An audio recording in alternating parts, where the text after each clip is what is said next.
General Hospital's Leslie Charleson not returning as Monica. Report. October 24, 2024. 3,333,333,333,333. Sam says goodbye to everyone she loves. October 24, 2024. Hello welcome to my channel.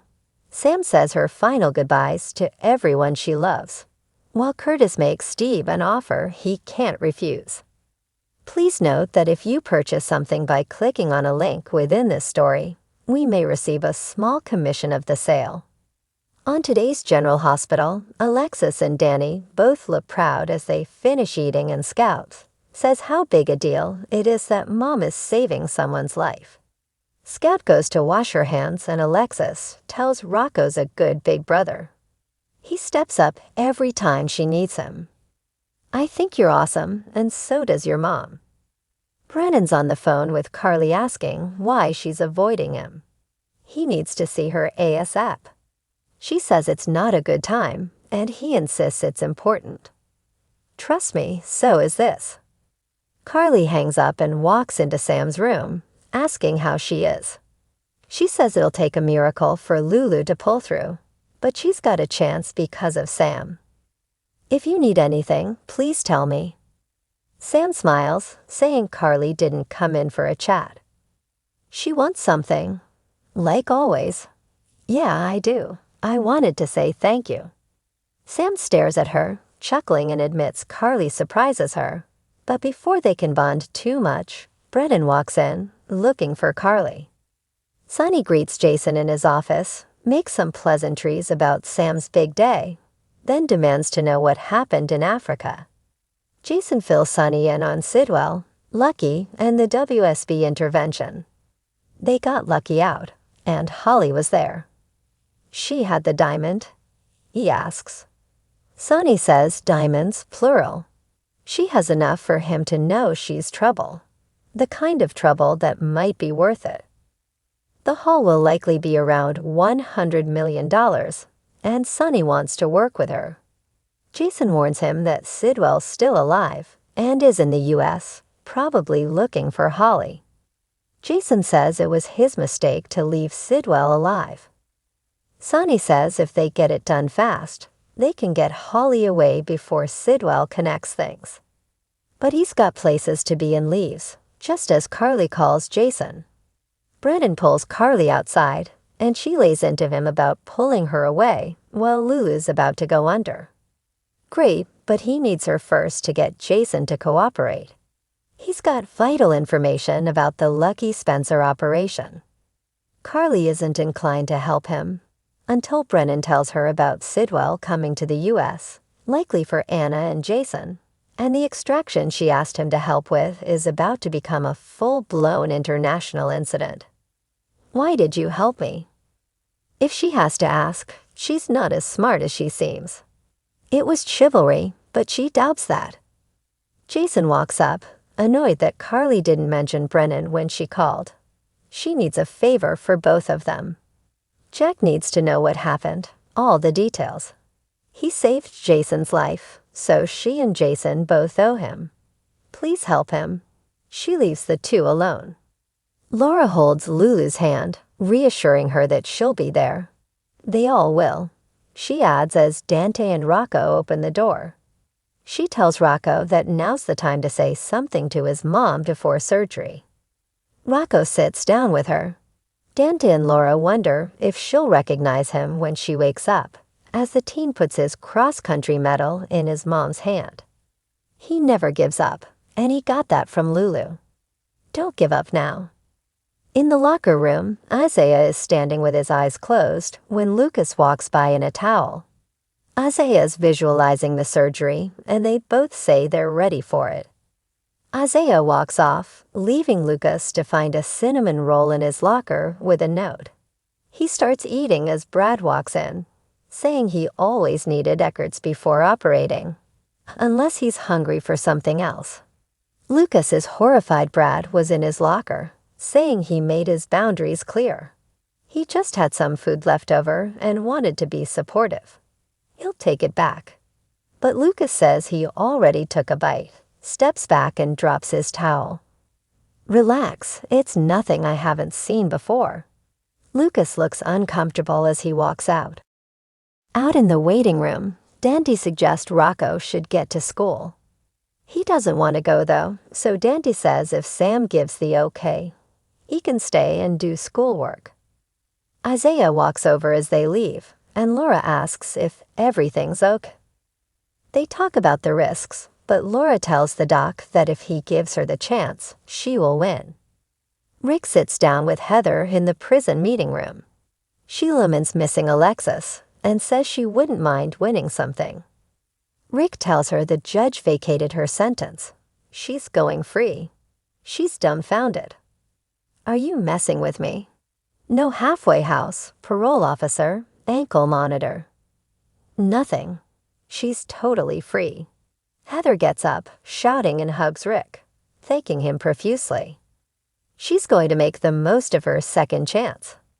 That's great, but it may take some time to get money from the HIP settlement, so she's got to support herself in the meantime.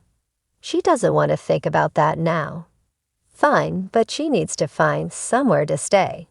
She mentions Laura or Alexis, but Rick says they both have a crisis right now, connected to each other. Liz tells Portia she heard about Heather and asks if she can help. If Plan A fails, I may take you up on that offer. Liz asks what Plan A is.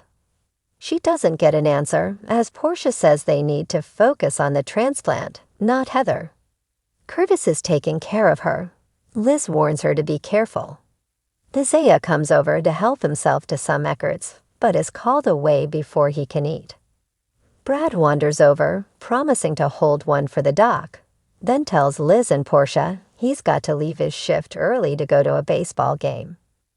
Liz is dumbfounded, but Brad makes a veiled comment to Portia, and she looks a bit sick and tells him to have fun.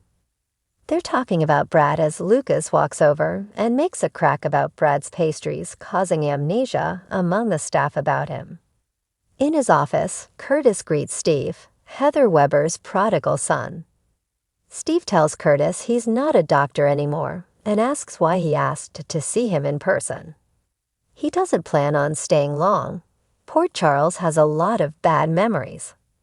Curtis tells him that when Steve leaves, he wants him to take his mom with him. I was really hoping this trip had nothing to do with Heather. Curtis fills Steve in on Heather's release.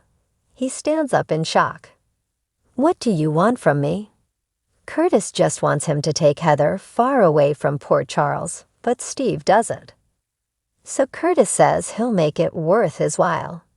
Steve's not sure he could get her if he wanted to. He can't drag her out of Port Charles. Curtis is sure she'll go willingly. Laura will cut access to Ace off eventually, and all she'll have left is Steve. Steve still doesn't want to be responsible for her, so Curtis warns if not, he'll be responsible for what's left of her. He wants to protect his family, and Steve needs to be with his. Curtis will supplement Steve's income until he can stand on his own 2 feet. It's that, or the alternatives, which are much less pleasant. After thinking, Heather calls Liz and asks if she can pick her up from prison for Franco's sake. Rick shows up and Liz tells him to take Heather. He admits he doesn't like the idea of her and Aiden sharing their home with Heather. But he could move in too. They both laugh. That's the opposite of helping, she tells him. Lucas finds Brad about to leave and asks if he manipulated his way back into his job. People are saying he played Terry. Brad says he mentioned Britt's name. He's not proud, but he needed a job. He's doing the best he can. Lucas gently reminds him of the last time they went to see the Chucks and walks off. Rocco, Scout, and Alexis arrive to cheer Sam on in a big happy family moment.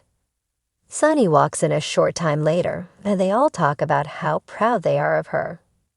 Danny said she's a real hero. Dent and Rocco then show up, and Rocco thanks Sam for saving his mom's life. I don't know how I'll ever be able to repay you." Sam starts crying as she tells all of my people how good they've been to her.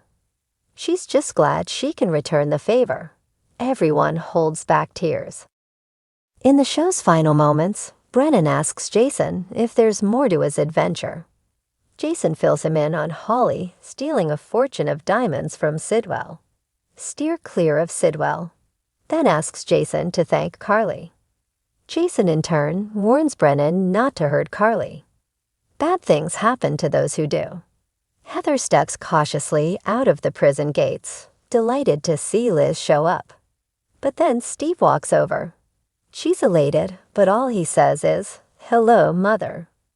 Portia gets off the phone with Marshall just as Curtis shows up. He smiles and nods, and she goes over to joyfully hug him. It took some convincing, but Stephen will do it. Heather won't be able to resist. It's over, baby. It's finally over. But as Portia's celebrating, Brad walks by. Sam's being wheeled into surgery as everyone she loves says one final goodbye, telling her they all love her so much. Laura thanks her and Dante gives her a final kiss.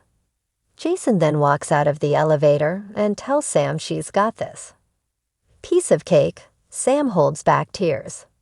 Lucas walks over and tells his sis the operating room is ready, and she calls that she loves them all as she's wheeled away. Next on General Hospital, Liz gets a good surprise. Anna stops by to check on Laura and Diane's gobsmacked. Take one last look at Sam's life in Port Charles in the photo gallery below.